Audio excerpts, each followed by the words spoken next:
Stinky Popcorn Boys. We watch movies and eat popcorn.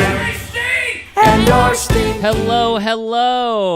We are the Stinky Popcorn Boys, just some boys talking about movies and how they made us feel. I am Patrick Basquel, and one time my best friends betrayed me. They were on one side of a fence and told me to go around one way, and then they went around the other way, and so I had to go all the way around the fence all the way 2 times to get to them, and they laughed at me and pointed the whole time, and that's the time that my best friends betrayed me. Are you still friends with them? They are still my best friends. I'm John Gilardi, and my faith is restored in the main storyline. Okay. But I don't know. I'm trying to. Yeah, I don't know. I can dive right into my thesis on my feelings. Hey, fucking do it, dude. I think this feels like the most like Star Wars is back. I think since Disney's bought them. There was like, Star Wars is back, baby, after Force Awakens. Mm-hmm. And it could have stayed, but again, every sequel trilogy kept undoing itself. Yeah. And it was just like, okay, what? It ruined it. Yeah. And then Han Solo and Rogue One definitely had some Star Wars is back, baby vibes, but they're isolated, and like I like Solo, but it's such a weird. It's treated so weirdly, and it just comes out in the product itself. And then Rogue One is really cool for the last third act and kind of weird at the beginning. Yeah, I think Rogue One finishes strong. Yeah, and I think it's interesting because I think Obi-Wan also finishes strong. Yeah, it really does.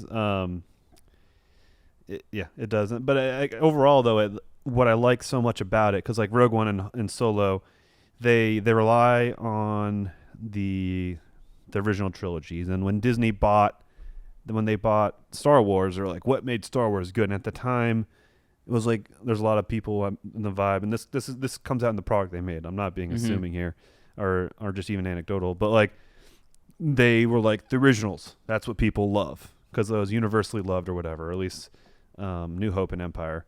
Yeah, and I mean, Return. No one is like, it's not bad. Return of the Jedi. No one is like, that movie fucking sucks. No, they're all like, that was good. That was a good movie. It finished, there's some stuff about it that's kind of like, meh. Mm-hmm. But for the most part, no one has given it whatever the, like, Metacritic or Rotten Tomatoes is for Rise of Skywalker, where everyone's like, that sucked. Yeah. Like, I think if, like... they're and it's interesting, out of the final of the 3 trilogies, the prequels has the strongest third film, relatively speaking. But I was saying is, there was such a focus on the original trilogy and not doing this prequel stuff, and there was so many throwaway lines throughout all the sequel trilogies that was like super self-reflexive on the fact that we're not going to be like this. Yeah. And then I don't know. So it's just like it was cutting itself off from being Star Wars and was just imitating the idea of the good ones in air quotes. And so this is the perfect mixture of both. You're getting both feelings of original Star Wars with the Darth Vader and the Empire and the Stormtroopers and all that, and Leia in a sense. And then, but you're also in Obi-Wan, but like you're also getting Obi-Wan, Ewan McGregor and Hayden Christensen and Clone Wars stuff, and like prequel things. And it's pushing both of these things together so well.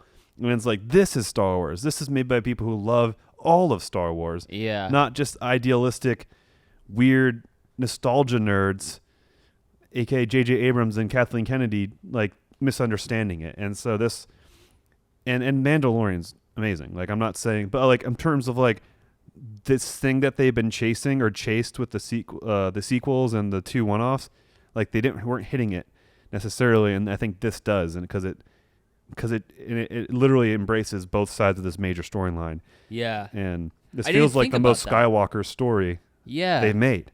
I didn't think about that. And it's not even about them in a sense. I mean, it's an Obi-Wan titular title, and there's tons of the Anakin and Darth Vader and obviously the twins, but this feels more right than the sequels.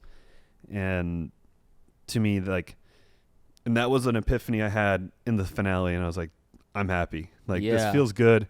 It's what it needs to be. Well, and I'll say too, is it also brings the elements that it's the elements that are good about the sequel trilogy, like, is the cinematography and the setup and the production design. Yeah. Like, those are things that were done right. Like, I would say, like, you know, whatever. My main problem with the sequel trilogy is the storytelling. You know, And there's no plan. The story. It's the storytelling of it all. Yeah. My main issue with the prequels is the storytelling. You know, and then sort of like some of the design and some of like the sort of like, but it's like compared against to each other, like the sequel trilogy storytelling is so disjointed. Again, this is something that we've both said again and again on this, is this sort of like Stinky Popcorn Boys talk about movies and go back to Star Wars an awful lot. Rise of Skywalker. But it's like, at least whatever storytelling issues that I have with the prequel trilogy is it's consistent. Yeah. You know?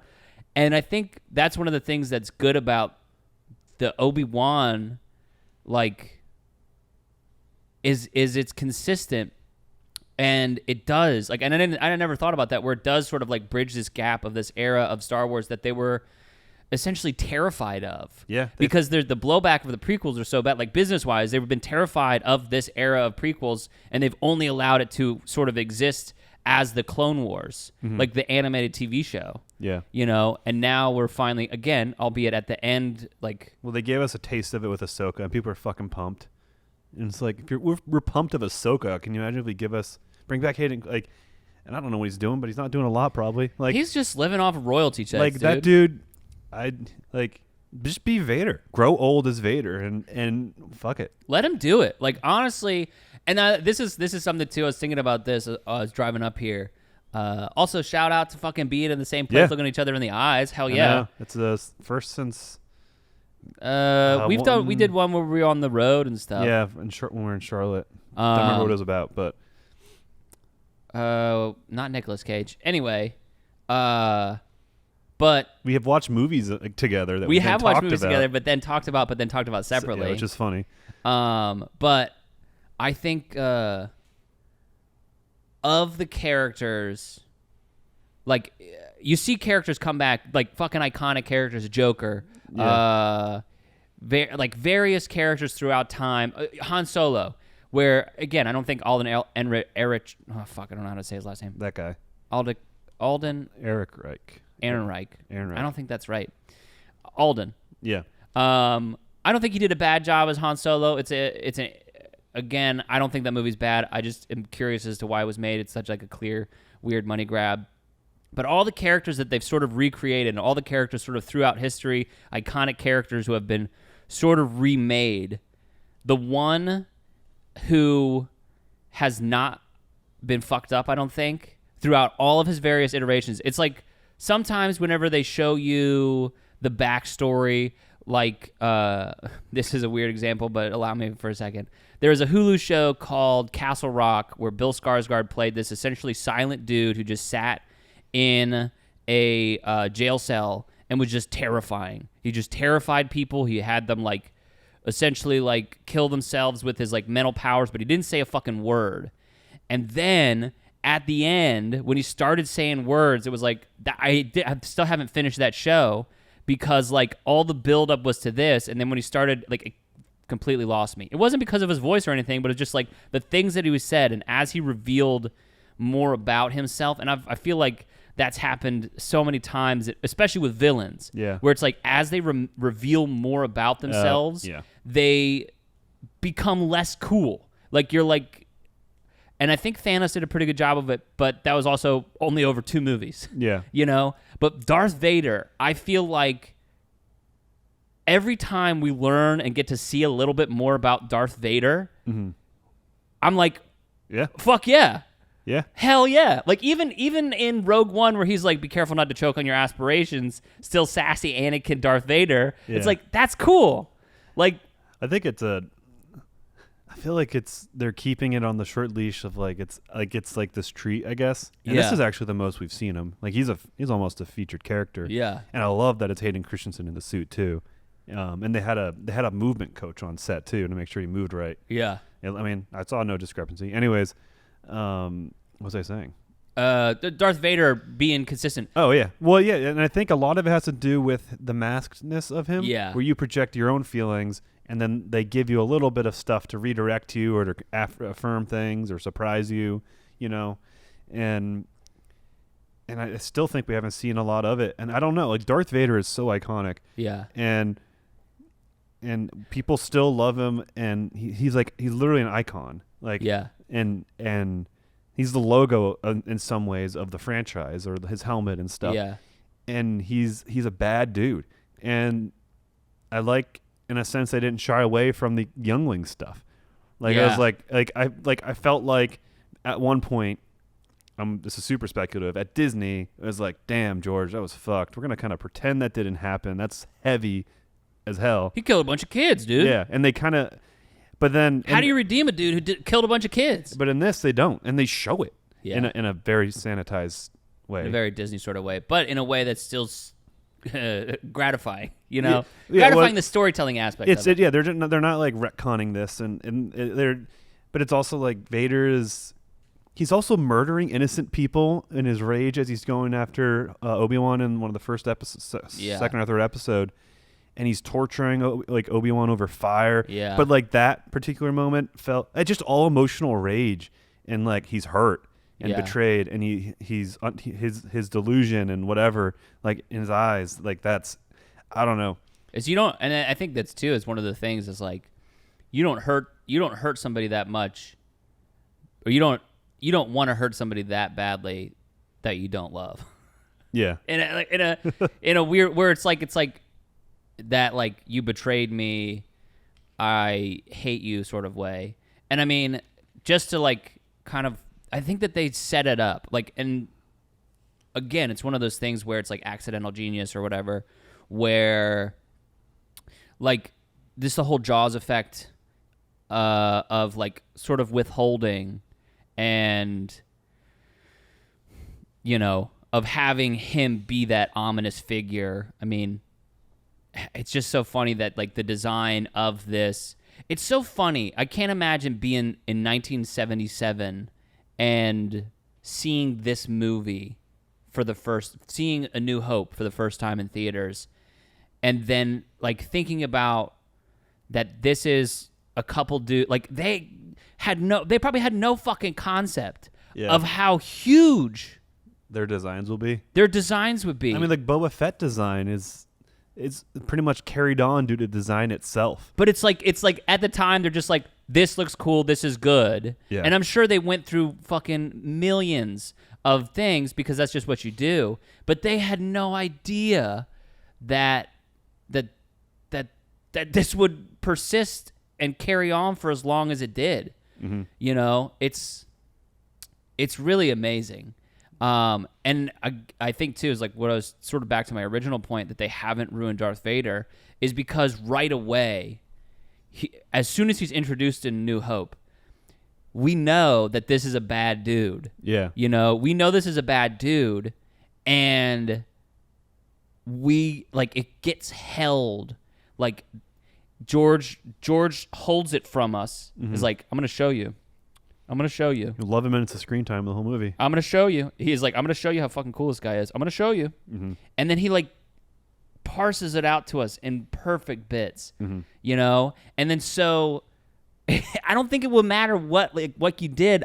It feels gratifying to get any amount of Darth Vader. Wait, and I think the bringing back Hayden Christensen too reinvigorates it. And I'd say while he still can cheat looking 22 years old, yeah, let's get as much live-action Clone Wars shit as possible. Let's go deep. Or Revenge of the Sith, like just leading up to that. Because, I don't know. Why not? It made me happy. Like, this has reinvigorated me with the series. Like, again, Mandalorian. I just feel I love it. Even kind of an apologist for Boba Fett in a sense of what we good in it. But overall, whatever. After the Rise of Skywalker, like this has. I've always loved Star Wars and everyone anyway, but like this brought that spark of happiness with what's coming out, and it was so good. It understands it. Yeah. It like Mandalorian understands Star Wars, but it's a new story, and they're kind of weaving in familiar small, like they're making the world small, which kind of sucks. But yeah. either way, like this is the main storyline stuff, and so this is fun, and it understands it, and it's adding, and it adds so well. Like Riva is such a cool character, and seeing the Sith Inquisitors on screen is cool because it gives fun antagonists that don't have to be Darth Vader, essentially. Yeah. And these like different storylines that they explore with the Rebels and lone Jedis and stuff. And in terms of new characters, like the Imperial Defector was cool to see. It was cool to see kind of like the light the spark moments with the Rebel Alliance. And cool to see Alderaan, gives context to that when that gets blown up. More Bail Organa, which is he was kind of the OG Clone Wars tie-in when he showed up in Rogue One. Yeah. And in terms I think this was very fun in terms of introducing new characters and bringing old ones back. And then spoiler alert, stop listening right now. But then even Liam Neeson's. Oh my God! At the end, have you seen that Key and Peele where they like get Liam up and walk Neeson's, around? and we got Liam Neeson. I told Christian, he's like, "Oh man, I walked so far away from where I was standing." Oh my Liam gosh. Neeson, but that was sick. That was cool. That's fucking cool as shit. And Riva's a cool character, and I don't know what the backlash is about. I mean, how to flag yourself as a racist without saying I'm a racist. And having issue with that because she did it like well written. Like out of her control, and then in her control, very well performed and acted. Like it's great on both fronts. So like, I don't know. What I will say is a lot of this praise I feel like is recency bias because because episodes 5 and 6 save the show. Like 1 through 4, they're not bad, but like one of the things and that I previously talked with other people about, not on the podcast, but I was sort of in wait and see a little bit. I was like, how are we gonna? Because where my sort of critique of the storytelling would be for like episodes 1 through 4 is, some of the stuff, like some of Riva's rage doesn't feel earned, and it does feel sort of like out of place, which I found interesting, which lets me know that we've got more to learn. And it also sort of, especially like having played Fallen Order, like I feel like I was like, kind of feel like I know where this is going. Yeah. Well, I mean, which is to say, like, and then again, if sort of switching to negatives here a little bit, is it's sort of Mandalorian again, where we've got dad and kid. Yeah. Sort of going off to do a little hunt. Albeit this time we've got Obi-Wan and we've got Leia, so they sort of like carry name weight. Yeah. They both speak, Yeah. I mean, Mando speaks, but he doesn't. And he doesn't face. And Grogu doesn't either. So it's I mean, hierarchy or like archetype, it is the same. Yeah. And even just that alone is kind of like, oh man. And then there's the new Skeleton Crew with, I think, Jude Law, and it's like Jude Law and a bunch of kids. And it's like, okay. What are you talking about? There's a new Skeleton Crew Star Wars show, and it's like Jude Law and a bunch of teenagers. I have no idea what you're talking about. What are you talking about? It's a new Star Wars show. That's all I know. Oh wow. That's all they've really announced. But yeah, there's definitely recency bias with me, but I mean, I'm gonna ride that high and have fun with it. In terms of, it is slow. It is like it ramps slowly and then shoots up, I guess.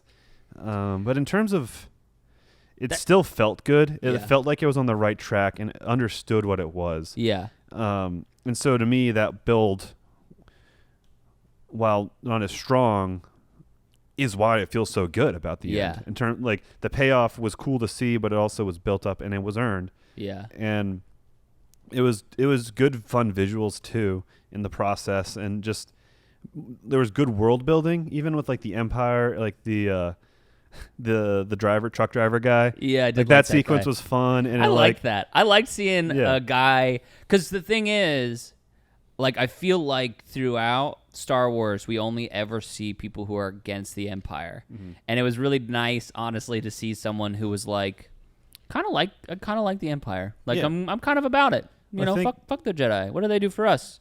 Try to overthrow everything, 'cause that's what they did. I mean, the Empire is just a militarized force as much as we've seen on screen, and they're still a militarized force, occupational garrison, And I'm whatever. sure that there's people who benefit from the order and the bureaucracy of it all. Yeah, and I'd be interested to see a story like that. Like, it stays on a single Empire planet, and maybe someone coming to grips that they don't like that or something, or maybe they're, I don't know, what's that, Swing Kids? You know that movie?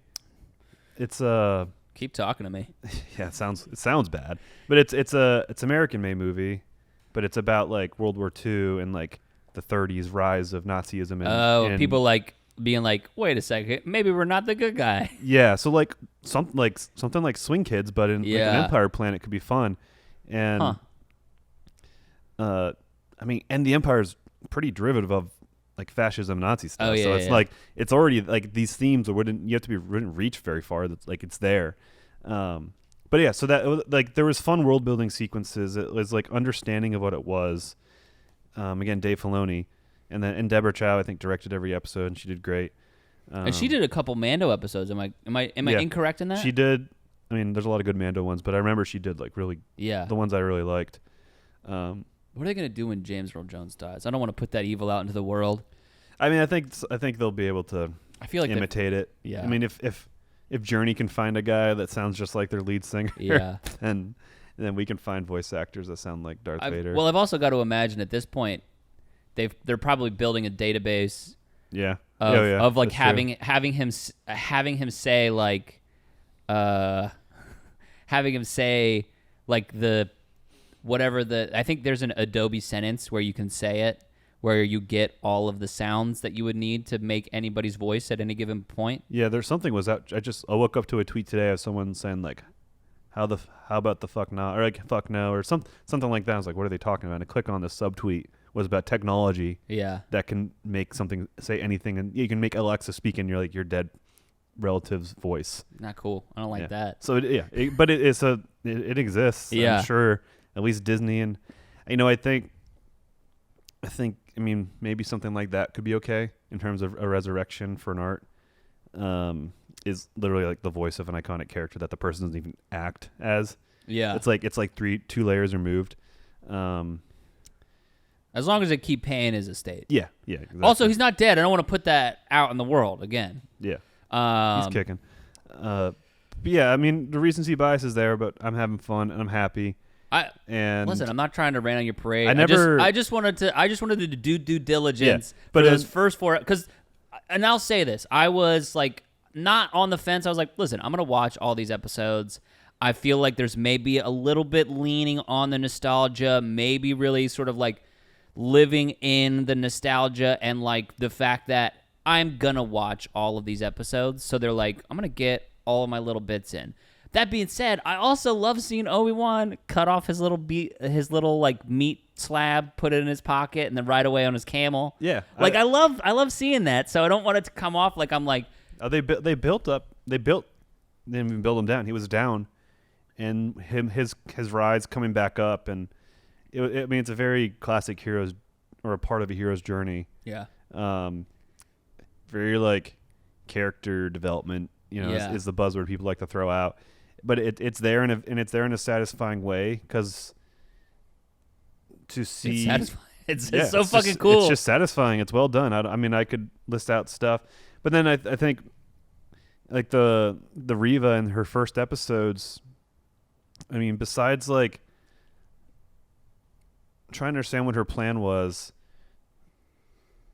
in terms of her evilness, like I think she was on no one's side and she was just trying to avenge her friends. She was just mad, bro. Yeah, and the rage thing makes sense, and I think maybe we'll learn more about her. But it's just like because she didn't have that guidance and she had trauma and anger, and whatever. And then she joined the Inquisitors, so of course she was going to channel that. Yeah. So I mean, her character makes sense in terms of her rage, and her little development too, and the 1-to-1 thing, and with her with the lightsaber over Luke. Yeah, was interestingly actually a rhyme to The Last Jedi with Luke over Ben. Yeah, which was the first rhyme we've had forward, and was to the movie that everyone, air quotes, everyone hates, and it's like No, because that was in it. That one didn't necessarily get Star Wars, but it.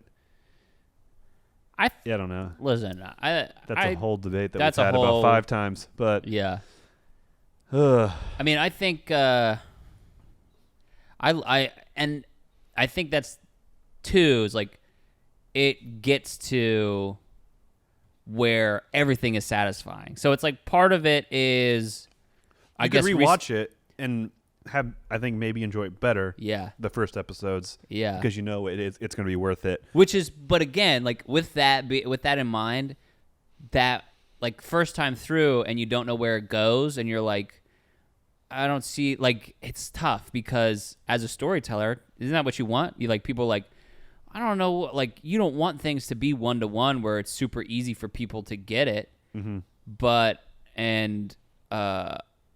it's funny because that's like one of the things that I'm like not coming to terms with, but like as I like DM and D&D stuff where it's like, oh, I'm holding on to too many things, you know, where it's like I got to give my players, I got to give the audience the story that they want to see. And so whenever things don't necessarily line up until the end, they can feel disjointed. Yeah. So now, having watched 5 and 6, where it's like, and again, for me, I sort of like had these suspicions, again, having played Fallen Order, whereas like I kind of had these suspicions, these ideas of Riva, of her origin and like where she was coming from and where she was going with this whole thing. Yeah.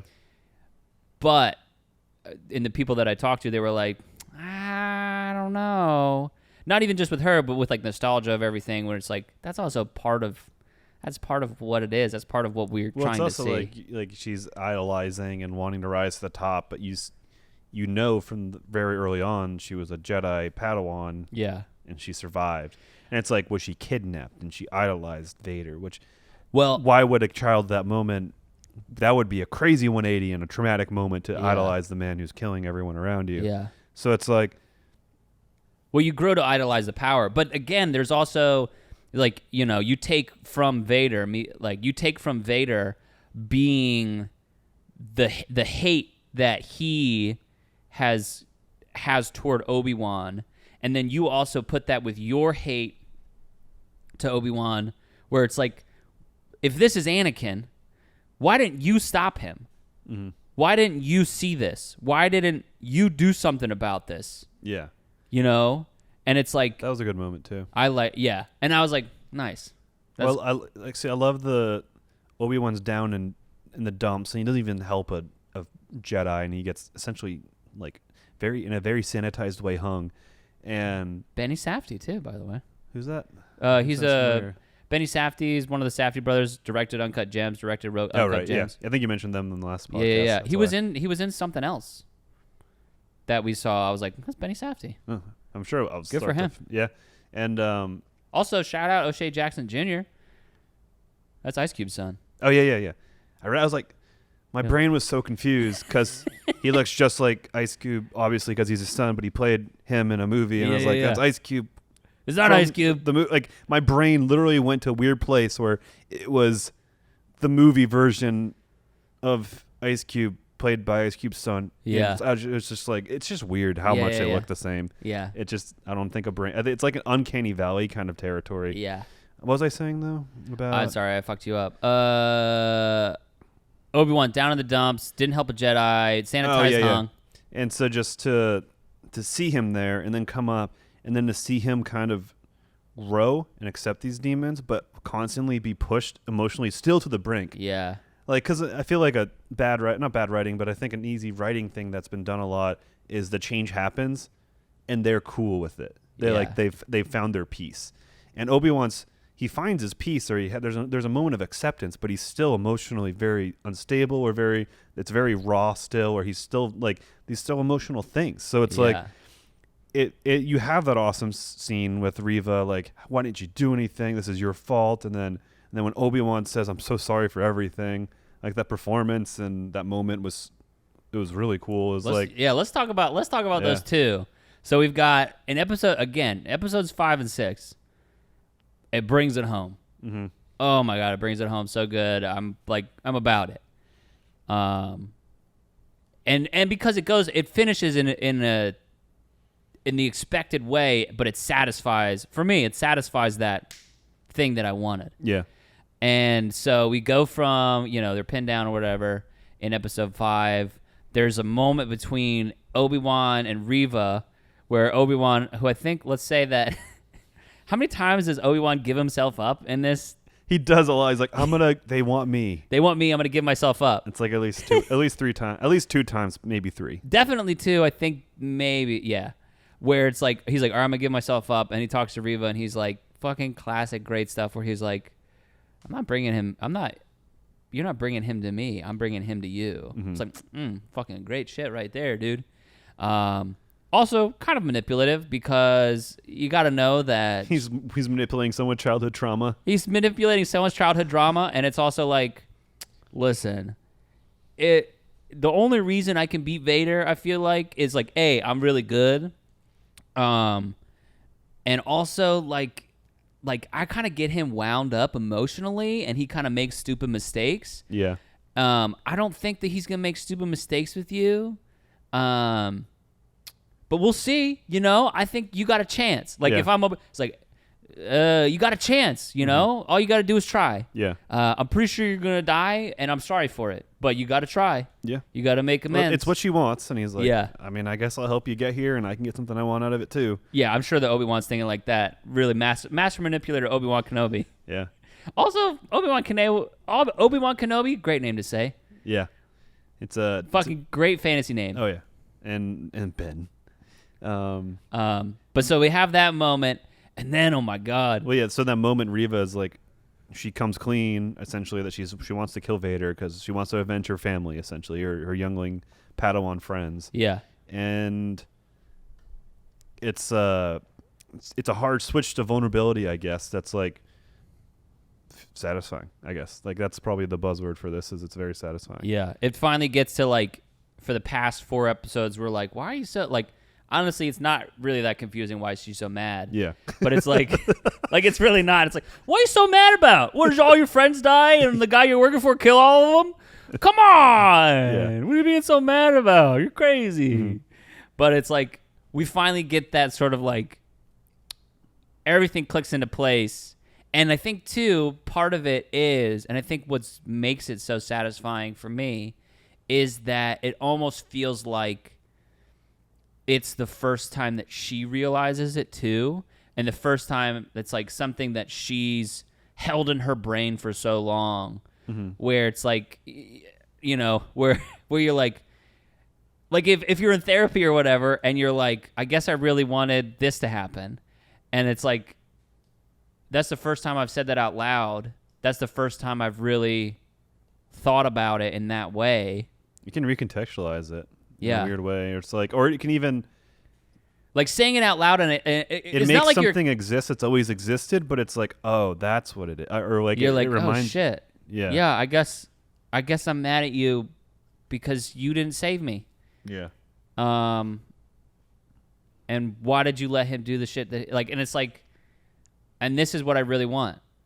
Oh, I mean, to be fair, Obi-Wan did his damnedest. He cut him in half. I mean, but he wasn't there soon enough because he was off doing his job, doing the job that the council. Because I just watched Revenge. Like Anakin was, and again, the Emperor playing off of. Oh man, hold on, because the Emperor knows that they're not going to send him to do General Grievous. He knows that they're not going to do that, especially if he says it. So he has Anakin say. The chancellor wants me to do this, so that then the council is like, fuck no, you ain't doing that. We're gonna send Obi-Wan to teach you a lesson. Also, the only person who you would trust to be here. So now you're here without a support net, fully under the thrall of the chancellor, huh? The evil man. Yeah, fully under the thrall of an evil man. I was testing the magnet. I have a magnet in my hand, and that was the pause. It was a very random thing to you. Completely threw me. But so he's completely under the thrall, and then it's like there's no support network for Anakin at this very crucial moment for him to give in.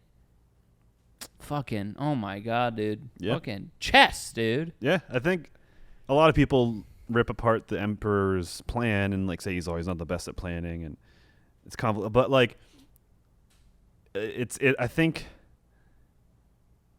What are you doing? I was just shaking because it's a good shake. My hair just looks like you're shaking your chest, like you're just bouncing. Well, because the chair does good shake. Yeah. Again, hey guys, what's up? We're here in person. We're looking at each this other. Is what happens when you have So a it's person like- in front of you. You get distracted So it's like easily. John doesn't usually get to see me doing the weird shit that I'm doing in the like while he's talking. I'm just like, You don't "Ew." see me fiddling with shit. Yeah. Testing the capabilities of the item I'm holding. I don't know where I am, but like let's the get Emperor. to the, People talking about the Emperor's plans, being like, "Hey, fuck the Emperor, get him out of here." Yeah, Bad at planning. I think it's good at broad strokes and simplified theater narrative. Like I don't like you can rip it apart. I mean, but it's Shakespeare planning. Yeah. Where it's like, it's one of those things where, like in Shakespeare, why does Iago assume, like, I mean, it's just like Iago assumes that Othello will make this assumption about the thing, and it's like his whole plan sort of hinges on that. But also, in defense of Palpatine and Iago and that sort of like villainy planning, like human that- intuition's pretty good. human intuition is pretty good, and also like there are seeds, like say Iago, in the words that he says to Othello, like he lays the seeds for that assumption to become true. You know, Palpatine lays the seeds of the assumptions that he's basing his plan off of to become true.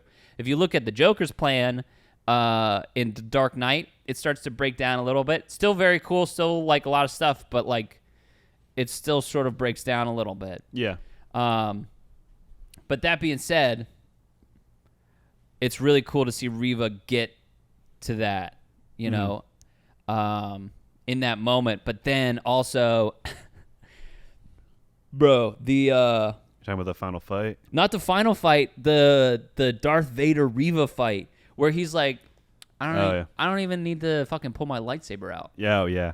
So like, Well, even moments before he force freezes a ship, fucking cool. and Ripping apart, like the Like, that's Vader the- powers are sick in this. I know, and that's one of the things where it's like, and I don't know why, it's like, finally, yeah! Like, seeing him, again, we're watching a villain here doing awful shit, but it's like seeing him in Rogue One fucking murk that entire hallway of people Yeah. is like, ah! You know, because we've had this promise for so long of Darth Vader and his powers, and it's like, We're finally seeing it. and he's like pulled a ship apart, and then he lightsaber fought somebody without pulling his lightsaber. Then he took her lightsaber from her and was like broke it apart, or he broke it into two and was like, here, go ahead, Yeah. let's try, let's see. Yep. I mean, Like, so I'm fanboying about it so much because it's so fucking cool. well, it's cool because we in the like Anakin's dope, great, awesome warrior fighter, and then he taps into a way to become even more powerful. Yeah. And then Revenge of the Sith, the only thing we see is him to go like kill children and like mid-tier Jedis, and then he goes and fights Obi-Wan and loses. Yeah. And so it's like, okay, I thought like, and then in the new movies, I mean in the original movies, like it's of its time, whatever. Yeah. He's what he needs to be. But we never got to see that like that Anakin tap into powers, and so that's what we get here.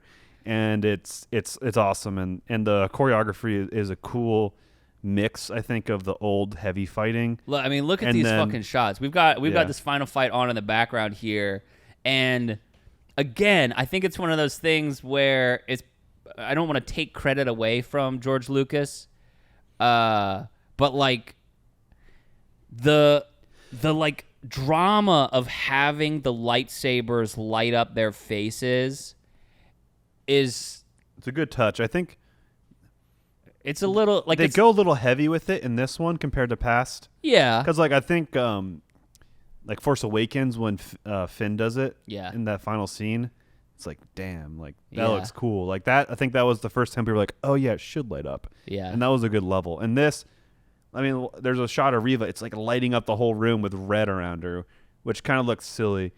well, I don't know. I like the way, and then like we got the white lights blasting. Yeah. Um, Also, side note, Yeah. Aunt Beru and Owen are way more competent than any other soldier we've seen in Star Wars to this point. I'm not against it. I like it. It's like, okay, Luke's fine, or somewhat fine. Well, he's gonna figure. This is the shot where they're fighting amongst these stalactites. You know, we're watching again in the background of these two fucking guys that we want to see go at it. Like, and that's the thing. Like, how many times have there been like a fan re-choreographing of the final Obi-Wan and Darth Vader fight? Well, also the violet light that gives off from the red and blue sabers is so cool. Again, my complaint is it's a little too bright, but it works with it well in this scene, particularly when Anakin's face is exposed. Yeah. Exposed, and Obi-Wan's light is reflecting when he's having just a touch of whatever he's Anakin's got a touch out. of Anakin. But then when Vader's back, that's dramatic as hell. I love it, dude. The red saber comes up, and when the force fighting is cool because like we had that with the first time we really saw that was Yoda versus Dooku. Yeah. I mean, we saw some of it in also I would like in I think I can't remember if it's the first or second fight that Luke and Vader have, but in the second fight. Yeah, they or have some the of first that. fight that they have technically. Yeah. Because he fights Obi-Wan in New Hope, and then in the second movie he chucks the stuff at him. Yep.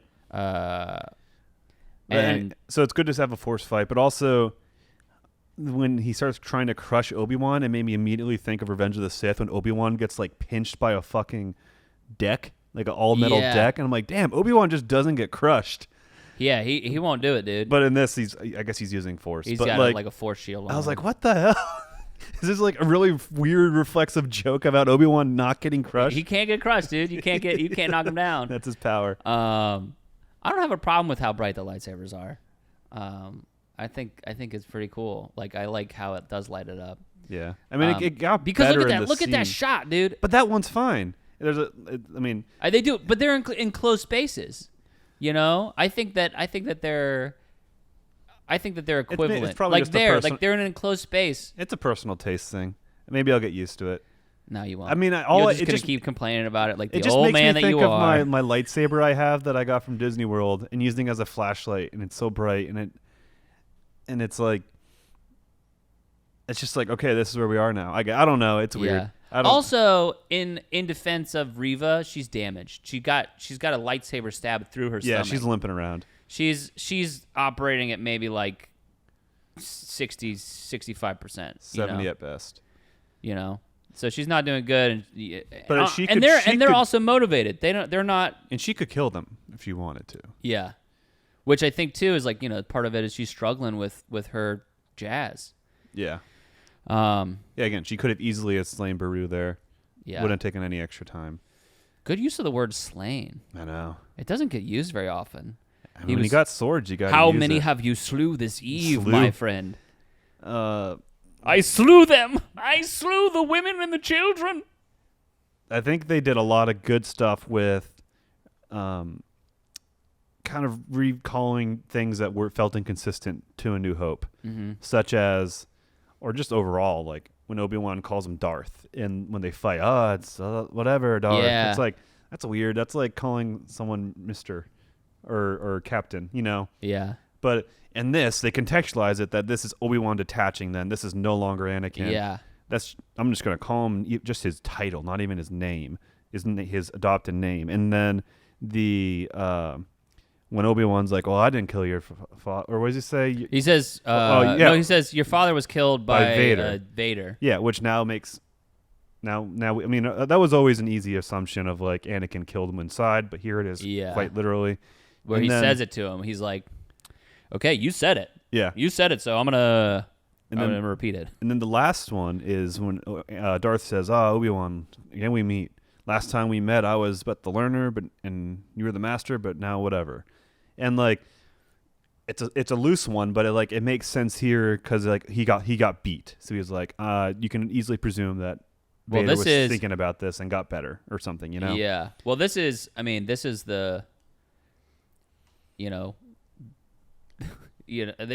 the second one, I guess. Like, I would say that this is their second duel. Yeah. And, Obi-Wan's got him 2-1. Yeah. And also, you could really make the argument that Anakin never really beat him because, or Vader never really beat Obi-Wan. Yeah. Because also Obi-Wan and Christ-like pose. It happened. Yeah, we love it.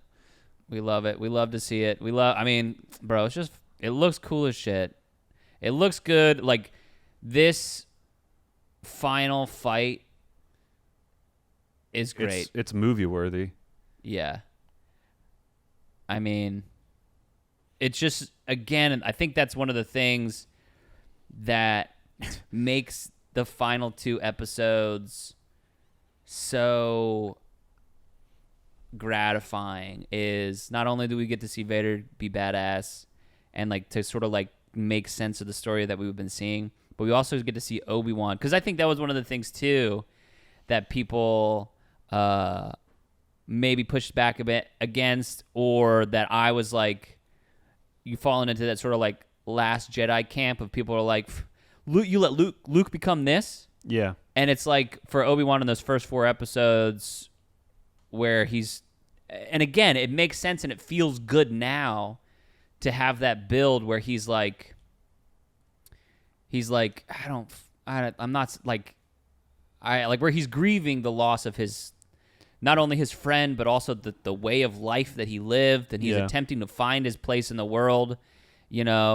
and it makes more sense now, and it feels better now having seen it. But at the time, and especially now, I guess my main point is like seeing Obi-Wan be like, all right, listen, I'm just going to go hard. This is it. This is me at the height of my powers. I'm not going to hold back. I'm not like, I don't have the yips anymore. I know what I want. I know what I have to do. I know that I have to go face him. Yeah. For myself. Well, it's such a stark contrast, both fights, where he's running away.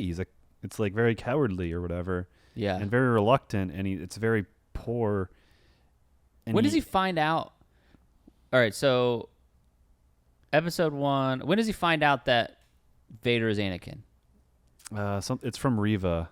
I know, but is it in episode 2? I think it's the second one when he's hiding in like the docks or something. Okay, yeah. And then episode 3, he faces him for the first time. Yeah. He faces him as full Vader for the first time. Yeah, and then the 4th episode is the prison breakout. Yeah. And then the 5th is I mean, we know what the 5th and 6th are. Yeah. But Leia, that's a topic we haven't touched. I had no issue with it. The girl cannot run for some reason. I feel like she's too, I don't know kids' ages. I feel like she's too little to be 10, but also Yeah, I mean, the Luke feels 10, but maybe it's just the talent. She was the best one they had. But also she couldn't run in that chase scene with Flea, by the way, cameo. Yeah.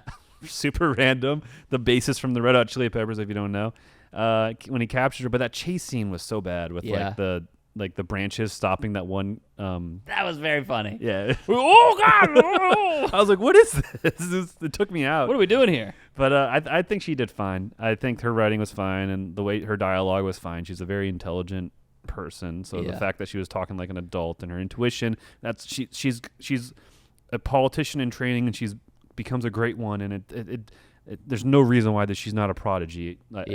And these are her great skill sets. So it's like, that's good. I feel like she did a good job. I didn't really roll my eyes at any like cheesy lines or interactions. The whole controversy over people thinking when she said, "Are you my dad?" when they're in the truck. I don't know if you heard about this, but it was like in several circles on Twitter I saw pop up when she's like, "You're my dad," and he said, "No, I wish." And people took that as, "Oh yeah, I know, I wish I was your dad because I wish I boned Padme." No. And people, okay. People literally, like, enough interpret it as that.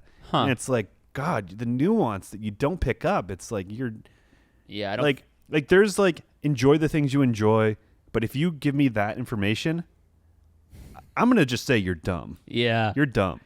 Yeah. And it was a great line. It was essentially, I wish it was that simple.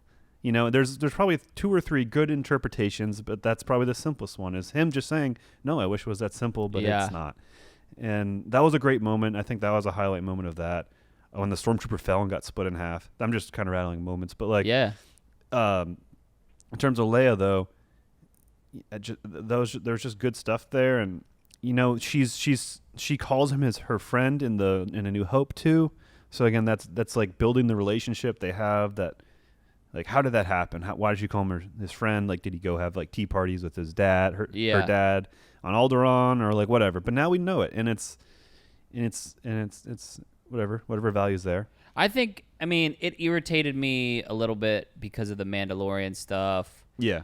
And then also, well, it's kind of like, oh, this is the through line. This is what we're doing again. Yeah. You know, this is what we're doing again. But also, like, I am generally sort of irritated with movie children. But I mean, granted, like, you shouldn't just trust people, but they're like, it's like, she's like, fuck you, I'm out of here. And it's like, what? No, come on. It's just like, this is kind of realistic, but this isn't what I want to see in a story right now. Yeah. Or like, I want to see the other things. I don't know. Yeah. I get it. But it was, yeah. There's a moment here as we're watching, we have it on in the background where we see Anakin's face and we see that shot right there where he sees like the recognition. That right there. Oh, where he's like looking down, and it's from Riva's thing. I'm trying to explain it. Her POV. Where it's like a beat and like it's like a moment of recognition of like a little questioning of child Riva's as she's like playing it back in her mind. Like that is almost, it's interesting because are you saying like his moment of like pause? His moment of pause before he like stabs her, almost as if he's like stabbing her in a way where obviously she didn't die. Yeah. Where he senses like maybe, and again, this is me taking a lot from a split second recollection, but it's like maybe there's a moment of pause for Anakin as he, while still doing his duty and killing the younglings, giving some of them an opportunity to survive, you know, in a really fucked up way where he's like, I'm going to stab you, but I'm going to stab you in a way where you're probably going to live. Mm-hmm. You know, I don't know.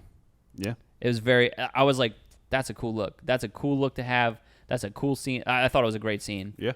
I think I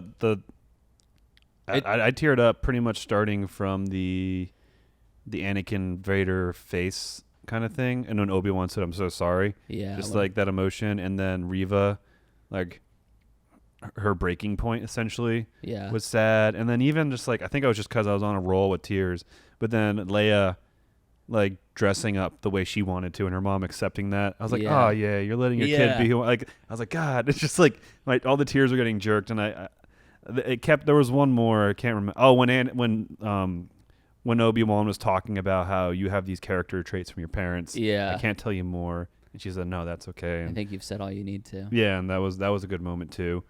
And I'm so happy that both of them, Hayden Christensen and Ewan McGregor, are on board. I'm so happy for them that they are getting the positive recognition from the fans who enjoyed their movies and their content. Like, that's really awesome. I'm glad they're getting that gratification, and I'm glad it's motivating them to be a part of this. And I think they're so good. And we get so little of it on a motion picture screen. Yeah. You know, where we're trying to tell the huge fucking pivotal moments in this world. Yeah. And so it's fun to live in it, and I think that's why Clone Wars did well. But like seeing Ewan McGregor, it just was so cool to see him. And then the treat to see Hayden Christensen in the flashbacks and to know he was in the suit. Yeah. Just did so much for me, and I want to see more of it. And also to hear his voice. Yeah. In that scene whenever, and the way that the sound design of that was beautiful. Yeah, Christian pointed it out as like, and this is his interpretation, and I think I agree with it, is like it was interesting because it was Vader voice going through like kind of there's like a transition between you heard Aiden Christensen, you heard like the James Earl Jones. And it's they did a bunch of like, as like the voice effect thing or as the modulator was breaking, they like were like morphed into something even deeper. Yeah. And then it like broke in between. And the change of accent, you know, like can maybe, as Christian was saying, could be attributed to him trying to be someone else. Yeah. Or it is someone else. Yeah. You know? And like it's such simple context, but it's like, I buy it. I'm having it. Like I'm happy with it. It's fun. It was so good. I like the goods in this were so good. Yeah. I agree. That it does any lows. And I agree. The lows weren't even that low. So like, it raises it up pretty well overall. I give it. I don't know. I think I give it a 4.5. Just it's a weighted 4.5 on the back end, obviously, but I loved it. It was again a big Star Wars fan, apologist to the end, but Rise of Skywalker brought me down, and this has brought me back. I wish that we could get these two really good actors, because I honestly think that Hayden Christensen is probably a pretty good actor. I wish that we could get them playing as Obi-Wan and Anakin 10 years ago. 10 years ago, but like with a good director. And with this same, like, I want to see. I mean, listen, it's already there. It's good. The Revenge of the Sith is pretty good, but I hope George Lucas enjoyed this. I hope so too. Like, I feel like this is his toys being played with well, if that makes sense, and like in a nice way. Yeah, where he's definitely like, yeah, nice guys, cool, thanks. I think he probably said what he had to say about the sequels, or maybe he liked them. I don't know, but like this, I'm just completely speculating honestly, for the man. But it's like, if for George Lucas, it's got to be kind of like validating that his old stuff is like that. People are like, you know what, the prequel's not that bad. No, you know what, prequel's not that bad. Not good. Not that bad. Yeah, no, you can break down the bad moments of dialogue and stupid shit, but like again, you can watch that movie muted. And they're operas. They're operas. They're freaking great. Yeah. Have you heard of the rant that Freddie Prinze Jr. goes on? Yeah. Yeah. They're made for kids stuff. Yeah. Yeah. I'd say I give this movie or this series probably. I mean, I would say probably like 4 out of 5 lightsabers. Yeah, that's a lot of lightsabers. That's a lot of lightsabers. That's a grievous amount of lightsabers. I'm gonna see if this is on Rotten Tomato quick. Yeah, do it, dude. Do it. I won't go too deep, but I mean, I haven't seen much since that segment of the in the beginning, because I think that was in the beginning when people were like, we either get like people who are like, this isn't exactly what I want right away. Yeah. And you get that sort of reaction from it, or just the classic Star Wars haters people. It's just like, okay, I get it. You like the original trilogy. It's good stuff. That's all. It's not going to be made anymore that way. Like, you can't that's such a moment in time. It's just not happening. We can't make those movies again, bud. Just accept that that's what Star Wars, and that and the weird novels and the video games pre-Disney. Just if that's what you like, then that's what you like. Also, they still exist, bro. Yeah. Like, just because they're not canon, like it's or whatever. Like when any of those like sort of like legends things, it's like they still exist. Yeah. Go read them. Yeah. And I feel like a all-encompassing consumer of Star Wars media, you're limiting yourself and you're wrong. But if that's how you feel, just understand that. And it's just like, stop being such a fucking asshole. Yeah. I don't know. Anyways, Obi-Wan Kenobi. Critics love it, 84%. Audience score is 62%. Okay, yeah. So I mean that's I've seen a lot of people do pieces on this, and it's like it's very interesting on the contrast of critics to there's the whole like the Miss Marvel like review bombing stuff where it's like too. It's just like you guys don't agree with like the direction that it took because you have this thing in your mind. Yeah. And so you like, and it wasn't what you preconceived. It's dumb, and a lot of it too is I have a voice, so my voice matters, and then like it does. You're an individual, but I think that notion applies to like real life important things. Yeah. Not your feelings on a franchise, and like so people feel like they have to do this thing or it's their form of, I don't know. It's dumb. I mean, and that's for me personally. I have like there's just such a big part of me that wonders why people comment on things, and again I guess like on a Facebook post at all, like why you would comment a paragraph on your opinion. It's just weird. It's ego. Like the advent of social media has created a lot of weird stuff. But I mean, and again, you want your voice to be heard, but that's like, it's not like that's where it stops. Like, because once you do one comment, then someone else comments on your comment, and then you have to comment back, and then it's like, yeah, this would be good if it was a dialogue and if we were sitting in the room together and talking. I don't know. As a person who is currently on a podcast talking about something, Yeah. Talking shit about making comments on things on social media or whatever. Yeah, we do it for an hour. I know. I just was like, hey, Pat, you're stupid, bud. What are you doing? I did really like, too, at the end where she's like, you should get some sleep. And it felt like whatever, like that was an incredibly genuine laugh from Ewan. Yeah. It was such a dad laugh. He was like, you know what? You're right. I do need to take a I mean, that'd be awesome if that was a moment of improv from that girl. Yeah. Chances are low. Chances are low. Hey, what have you been watching, bud? Not much. I watched a little bit of Stanley Cup and been painting miniatures. I bought Ooh. a boatload of miniatures, and I probably have a year's worth of painting ahead of me. But it's fun. It's calming. I've seen it. They look good. Yeah, it's fun. It's using a wash. Do you paint the terrain? Or the terrain comes pre-painted? No, I think they come pre-base coated, but Nice. I gotta paint them all. But it's I don't know. You do a base coat with a solid color, and then there's these things called washes, and it's super liquefied paint that kind of just seeps into the cracks and the dark points, and it naturally creates like shading, and it's kind of like painting. It makes it super easy, but you feel cool about doing it, and then you do the detail touch-ups, and you can dry brush. Yeah. Which is kind of a dry brush with some paint on it, and it kind of hits the top areas. Yeah. And it gives it kind of some 3D too. And it's been fun. Huh. That's mainly what I've been doing. Stanley Cup and that since. Nice. How about you? I watched Margin Call, which is a movie from the perspective of like the bankers who discovered that like things were going to go belly up in like 2007 or 2008 or whatever. And they were like someone, they were doing mass firings, and then someone was like, got fired, handed someone a flash drive and was like, hey, check this out. I was working on it, didn't get to finish it. Be careful. And then they did it, and then they checked it out. And again, I think this is like a fabricated story. Yeah.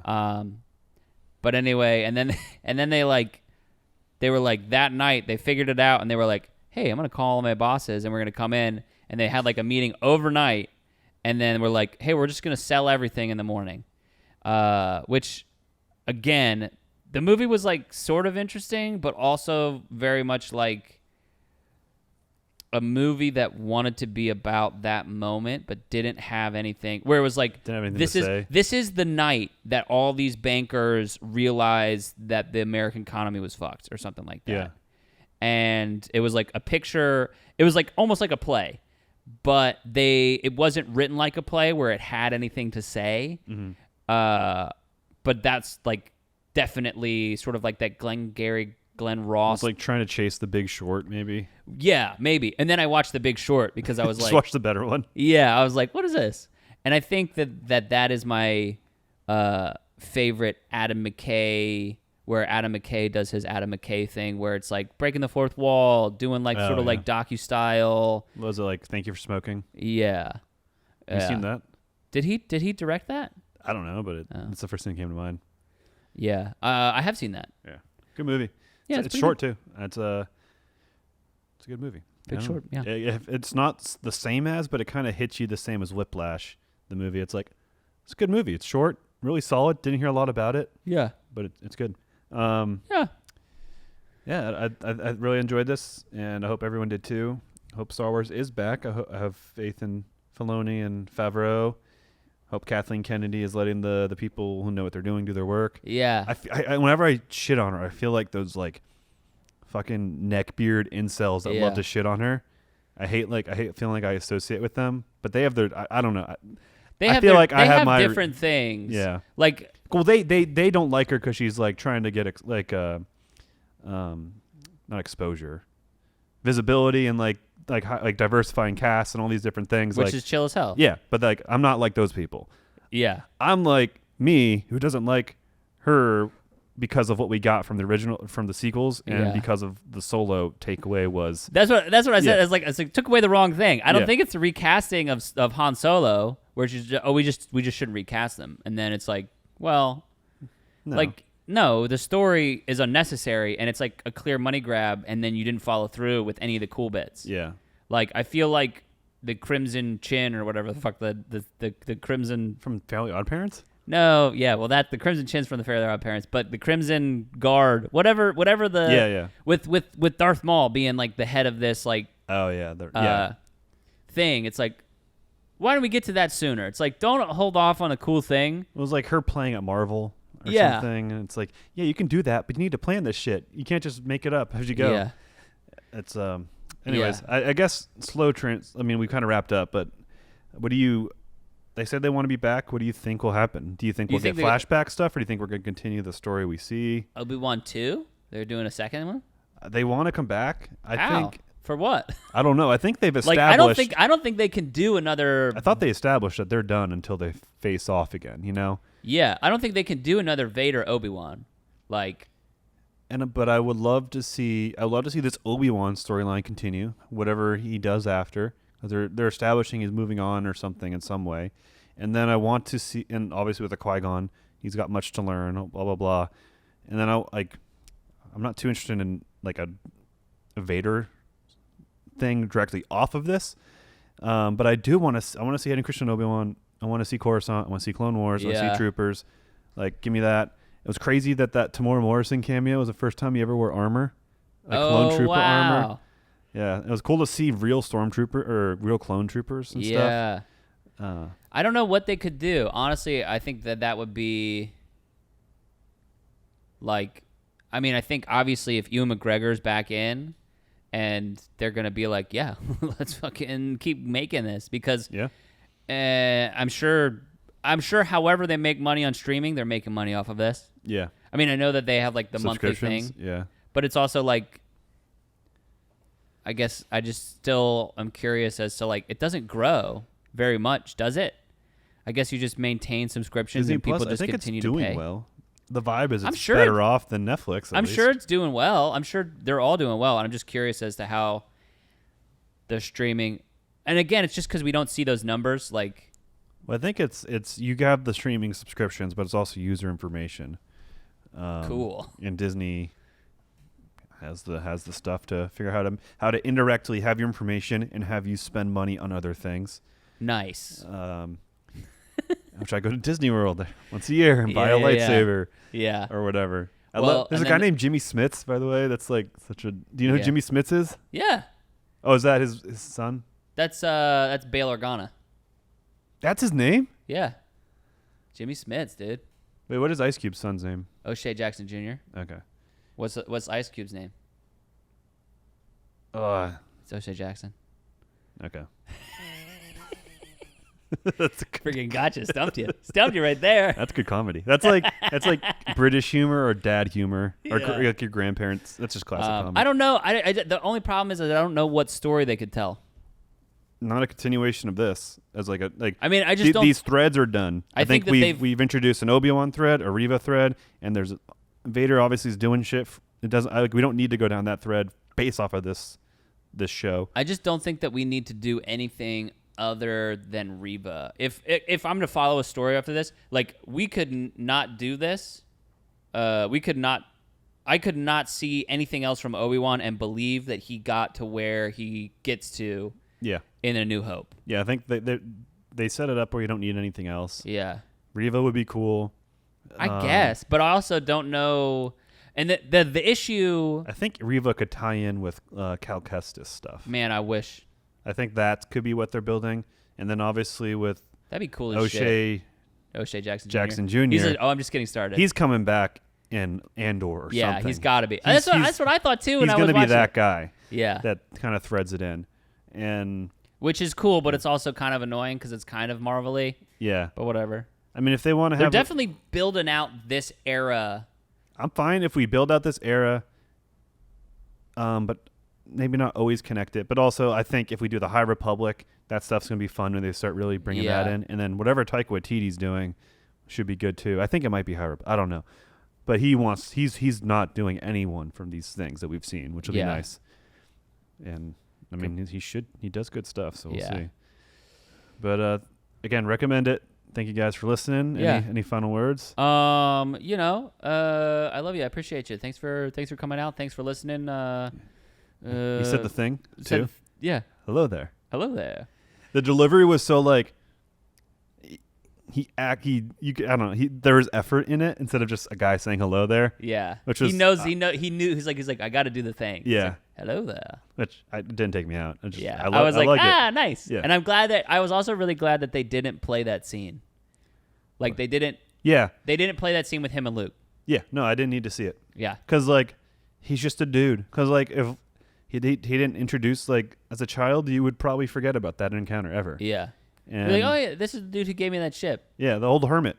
Yeah. Thanks for that. And it's like enough of like, oh, I love T16 Skyhoppers. You gave me one. Yeah. I remember. Been playing with it for forever. He's still Yeah. playing with it at 17, watching C-3PO take his bath. Yeah. That sentence. That's such a funny one. All right. Well, for real now. Well, Goodbye. As they say on Tatooine. Well, hey, give me some of that sweet water, bud. Oh, gosh. Get out of here with the sand. I hate sand.